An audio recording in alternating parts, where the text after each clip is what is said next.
Добър ден! Едно кратко видеоце да покажем обекта предколедно, докъде сме, как сме, защо сме и така. Ей, тук имаме едно холче, трона, ама не е за тука.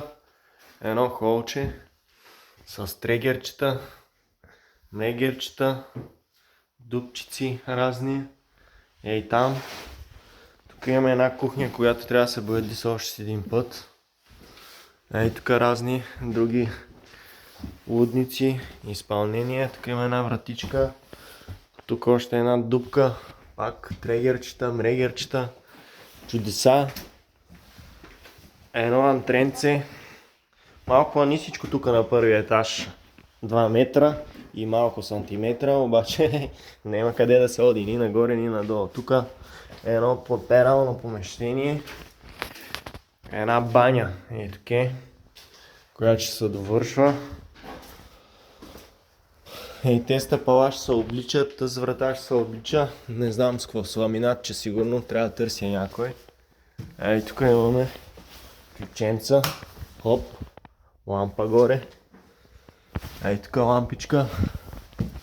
Тези скаси тук са боядисани.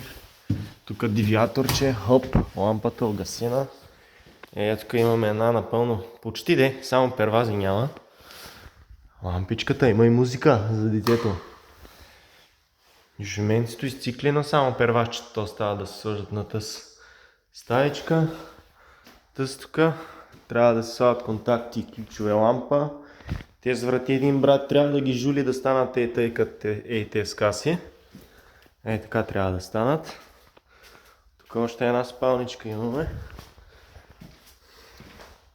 Утре ще почистваме предколедно.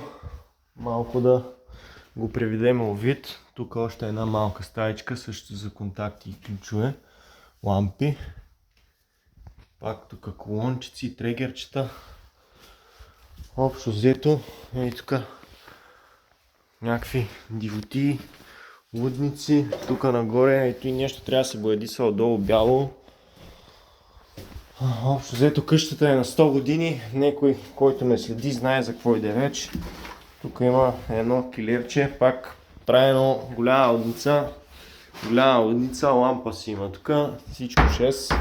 Тези врати са от гардероб, между другото. Байко ги е правил.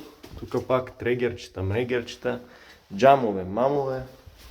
Една баня има тук, едно столе да си поседнеме. Баня има тук втора, на втория етаж. Това изобщо тук нещо, това го нямаше. Цялото и нещо е изградено. С тази баня, с ново ВИК, с нова инсталация, както си по реда. Общо взето. Я да видим тези лампички светят ли тук и те. И те светят. Общо взето.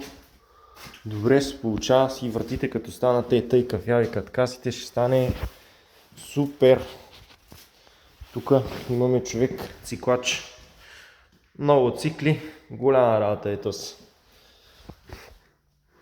Така. Тук пак колончици, трегерчета, мегерчета, някакви лудници. И това е. И тези врати тук трябва да станат кафяви. Ето и помещение само трябва да се бояди с още един път. И тук на пода трябва да търсиме човек да слага ламинат. Трябва да търсиме човек, защото ние не ги умееме тези работи. Обаче мен и тази кола много ме кефи тук. Как стана? Спазена тук. Имаше една друга колона и е спазена така. Хоп, хоп. Стане. Тук ще има една плъзгаща врата. Една дупка сме си оставили там да не ги забравим къде са. Една плъзгаща врата, много красива също ще има тук. Общо взето става добре.